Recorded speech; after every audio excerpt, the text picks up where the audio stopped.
Hi guys, welcome to my channel. இன்றைக்கி நம்ம வந்து எதை பற்றி பார்க்க போகிறோம் அப்படின்னாக்கா, பெண்கள் வந்து வீட்டிலிருந்தே சம்பாதிப்பது எப்படி அப்படிங்கிற தலைப்பில் தான் நான் பேச போகிறேன்.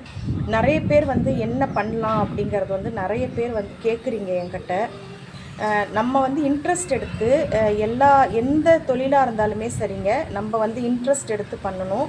அப்போ தான் அது சரியாக இருக்கும். கேவலம் பார்க்கக்கூடாது. முதல்ல வந்து ஒரு சின்னதாக ஒரு பிஸ்னஸ் ஸ்டார்ட் பண்ணுறோன்னா நம்ம கேவலம் பார்க்கக்கூடாது. கேவலம் பார்த்தோன்னா எப்போவுமே நம்மளால் வந்து ஜெயிக்க முடியாது. வெக்கப்படக்கூடாது. நம்ம வந்து திருடலை, பொய் சொல்லலை, வேறு தவறான செயல்கள் எதுவுமே நம்ம செய்யலை. உழைச்சி தான் நம்ம சம்பாதிக்கிறோம். அதனால் வந்து முடிஞ்ச வரைக்கும் கேவலம் பார்க்காதீங்க, வெக்கப்படாதீங்க. நம்மளுடைய பொருட்களை நம்ம விற்கும்போது கேவலம் வெக்கம்லாம் பார்க்கக்கூடாது. அதனால் வந்து பிஸ்னஸ் பண்ணுறவங்க என்ன பிஸ்னஸ் பண்ணணும் அப்படிங்கிறத வந்து முதல்ல தீர்மானிச்சுக்கோங்க. கூடிய ஏரியாவில் வந்து பார்த்திங்கனாக்கா பெண்கள் வந்து நிறைய வேலை செய்கிறாங்க. அதாவது நம்ம சென்னை அப்படின்னு எடுத்துக்கிட்டோன்னா பலதரப்பட்ட மக்கள் நிறைய ஊர்கள்லேருந்து வந்து எல்லாருமே வேலைக்கு போகிறவங்களும் இருக்கிறாங்க, பாதி பேர் வியாபாரம் பண்ணுறவங்களும் இருக்கிறாங்க. அதனால் வந்து பார்த்திங்கனாக்கா இங்கே ஒரு சகோதரி வந்து என்ன பண்ணுறாங்க அப்படின்னாக்கா டீ வியாபாரம் பண்ணுறாங்க. டீ வியாபாரம்னாக்கா எப்படி பண்ணுவாங்கன்னா, இங்கே கட்டிட வேலைகள்லாம் நடக்கும். அந்த கட்டிட வேலைகள் நடக்கிற இடத்துல அவங்க வந்து டீ கொண்டு வந்து கொடுத்துட்டு போவாங்க. டீ மட்டும் கொடுக்க மாட்டாங்க, வடை, சமோசா, அதுக்கப்புறம் வந்து பார்த்திங்கனாக்கா பிஸ்கெட்டு, பட்டர் பிஸ்கெட், அந்த மாதிரி எல்லாமே கொண்டு வந்து சேல்ஸ் பண்ணுவாங்க. கட்டிடங்கள் எங்கெல்லாம் இங்கே வந்து நிறைய பில்டிங்ஸ்லாம் கட்டுறாங்க இல்லையா, அங்கே வந்து ஆர்டர் மாதிரி எடுத்துக்குவாங்க. அதாவது டெய்லி நான் கொண்டு வந்து கொடுக்குறேன், என்கிட்ட வாங்கிக்கோங்க அப்படின்னு சொல்லுவாங்க. அதே போல் இன்டீரியராக இருக்கும்போது டீ கடைகளை தேடி அந்த வேலை செய்கிறவங்களும் வந்து போகணுங்கிற அவசியம் கிடையாது. இங்கே வந்து பார்த்திங்கனாக்கா அந்த அக்கா வந்து அந்த மாதிரி தான் வந்து சேல்ஸ் பண்ணிகிட்ருக்காங்க. அதனால வந்து பார்த்திங்கனாக்கா பெண்கள் வந்து பார்த்திங்கன்னா அவங்களுக்கு வந்து ரொம்ப வேலையெல்லாம் கிடையாதுங்க. அந்த டீ வந்து ஒரு காலையில் வந்து ஒரு மணி நேரம், இல்லைனா வந்து ஒரு 2 ஹவர்ஸ், சாயங்காலம் வந்து ஒரு மணி நேரம், அவ்வளோதான். ஆர்டர் இருக்கிற இடத்துல வந்து அவங்க டீயை கொடுத்துட்டு போயிடுவாங்க. ஒரு சிலர் வந்து அக்கௌண்ட் வச்சு வாங்குவாங்க, ஒரு சிலர் பார்த்திங்கன்னா கையிலே கேஷ் கொடுத்துருவாங்க. அந்த மாதிரியும் வந்து பார்த்திங்கனாக்கா பெண்கள் வந்து வீட்டில் இருந்தே வந்து சம்பாதிக்கிறாங்க. அதுக்கு வந்து ஒரு சைக்கிள் கூட போதுங்க. அவங்க சைக்கிளில் தான் எடுத்துகிட்டு வருவாங்க. சைக்கிளில் எடுத்துகிட்டு வந்து கொடுத்துட்டு அவங்க போயிடுவாங்க. அதனால் வந்து லேடிஸ் வந்து என்ன வேலை செய்கிறது, என்ன பண்ணலாம் அப்படிங்கிறது யோசிக்கிறீங்க.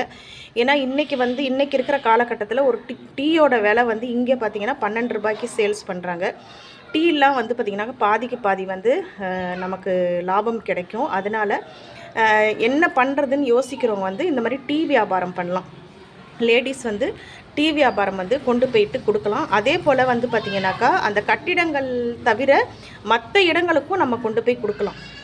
தெருக்களில் இருக்கக்கூடிய வியாபாரிகள்லாம் இருக்கிறாங்க இல்லையா, இப்போ பூக்கடை வச்சுருப்பாங்க, அப்புறம் வந்து காய்கறிகள் சேல்ஸ் பண்ணுவாங்க, சாலையோர கடைகள்லாம் இருப்பாங்க. அந்த சாலையோர கடைகள்லாம் வந்து பார்த்திங்கனாக்கா என்ன செய்வாங்கன்னா மீன் வியாபாரிகள் இருப்பாங்க. அவங்க அப்படியே என்ன பண்ணுவாங்கன்னா காலையில் ஒரு கிளான்ஸ் அப்படியே போவாங்க. ஒரு கிளான்ஸ் போயிட்டு யார் யாருக்கெல்லாம் டீ வேணுமோ அங்கே கொடுத்துட்டு அவங்க உடனே காசு வாங்குறதுனாலும் வாங்கிக்குவாங்க, இல்லைன்னா வந்து அக்கௌண்ட் வச்சு கூட வாங்கிட்டு வந்துடுவாங்க. திரும்ப சாயங்காலம் என்ன பண்ணுவாங்கன்னா ஈவினிங்கும் வந்து அந்த 1 ஹவர் போவாங்க. 1 ஹவர் இல்லைனா 2 மணி நேரம், அவங்க எவ்வளோ பேருக்கு டீ கொடுக்குறாங்களோ அதற்கேற்ற மாதிரி தான் நேரம். அதனால் வந்து பார்த்திங்கனாக்கா அந்த மாதிரியும் போயிட்டு கொஞ்ச நேரத்துலேயே வந்து வீட்டிலே டீயை போட்டு எடுத்துக்கிட்டு போயிடுவாங்க. வடை, சமோசாலாம் கூட அவங்க போட்டுக்குவாங்க, இல்லைன்னா வந்து வெளியிலேருந்து வாங்கிக்குவாங்க. கம்மி விலைக்கு வாங்கிட்டு வடையும் சமோசாவும் கொண்டு போயிட்டு சேல்ஸ் பண்ணிவிட்டு அவங்க வந்துடுவாங்க. இதிலே வந்து அவங்களுக்கு எப்படியும் வந்து பார்த்திங்கனாக்கா ஒரு 1000 ரூபாய் வந்து சம்பாதிப்பாங்க. ஷுவராக நான் சொல்கிறேன், 1000 ரூபாய் சம்பாதிப்பாங்க. உணவுகள் என்ன ஆக போகுது, பால், அதுக்கப்புறம் டீ தூள், சர்க்கரை, இதுதான் ஆக போகுது. வடையும் சமோசா வாங்குறீங்க, பட்டர் பிஸ்கெட் வாங்குறீங்கன்னா வெளியிலேருந்து தான் வாங்கிக்க போகிறீங்க. ஹோல்சேல் கடைகளில் கூட நீங்கள் வந்து சமோசா வேணும்னா சொன்னீங்கன்னா உங்களுக்கு கொடுப்பாங்க. ஒரு 2 ரூபாய் நீங்கள் மேலே வச்சு சேல்ஸ் பண்ணலாம். அப்படியும் இல்லையா, பருப்பு வடை போட்டுக்கலாம் நீங்கள். அதுக்கப்புறம் வந்து உளுந்தம் வடை போட்டுக்கிட்டிங்கனாக்கா நல்ல சேல்ஸ் ஆகும். அதெல்லாமே வந்து பார்த்திங்கன்னா உங்களுக்கு லாபம் வந்து அதிகமாக கொடுக்கும். அதனால வந்து பார்த்திங்கன்னா நீங்கள் ஒரு டீக்கு வந்து ஒரு 150 ரூபா, 200 ரூபாய் செலவு பண்ணுறீங்க, இல்லை ஒரு 300 ரூபா செலவு பண்ணுறீங்கனாலும் ஒரு 50 டீ போடுறீங்க, ஒரு 100 டீ போடுறீங்கன்னா கண்டிப்பாக வந்து உங்களுக்கு வந்து அதுலேருந்து ஒரு 500 ரூபா லாபம் கிடைக்கும். வடை, அந்த மாதிரி பட்டர் பிஸ்கெட் அதெல்லாம் சேல்ஸ் பண்ணுறீங்கன்னா சாலிடாக பார்ட் டைமாகவே பெண்கள் வந்து வீட்டில் இருந்தபடியே சம்பாதிக்கலாம் எனக்கு தெரிஞ்சு. ஏன்னா ஒரு 1 ஹவர் காலையில் வந்து ஒரு 10 மணி போல் டீ எடுத்துகிட்டு போக போகிறாங்க.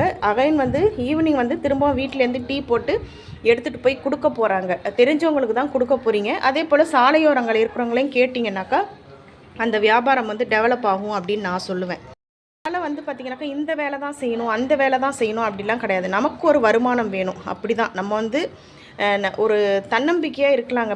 பெண்கள் வந்து இன்றைக்கி வந்து சம்பாதிக்கணும். சம்பாதிச்சாதாங்க அதாவது என்ன சொல்கிறது, பணம்ங்கிறது வந்து இன்றைக்கி ரொம்ப இன்றியமையாது. நம்ம குடும்பத்துக்கு ஹெல்ப் பண்ணுறதுக்காவது லேடிஸ் வந்து சம்பாதிக்கணும். அவங்களுடைய நீங்கள் சம்பாதிக்கும் போது உங்களுடைய சுயமரியாதை வந்து அதிகரிக்கும். உங்களை யாருமே மதிக்க மாட்டேங்கிறாங்க அப்படின்னு நீங்கள் நினைக்கிறீங்களா? கண்டிப்பாக வந்து நீங்கள் உங்களுக்கு தெரிஞ்ச வேலை, உங்களுக்கு எது தெரியுமோ அதை பண்ணுங்கள். சொற்பமான வருமானமாகவே இருந்தாலுமே உங்கள் குடும்பத்தில் இருக்கிறவங்க உங்களை வந்து மதிப்பாங்க. பரவாயில்ல, அவங்களால முடிஞ்ச ஒரு ஹெல்ப் நமக்கு பண்ணுறாங்க அப்படின்ட்டு. ஏன்னா ஜென்ஸ் வந்து இன்றைக்கி இருக்கிற காலகட்டத்தில் எவ்வளோ தான் சம்பாதிச்சாலும் பத்தாதுங்க. அதனால் வந்து லேடிஸும் கண்டிப்பாக இன்றைக்கி சம்பாதிக்கணும். அதனால் இந்த வீடியோ பிடிச்சிருந்தாக்கா லைக் பண்ணுங்கள், ஷேர் பண்ணுங்கள், கமெண்ட் பண்ணுங்கள், சப்ஸ்கிரைப் பண்ணுங்கள்.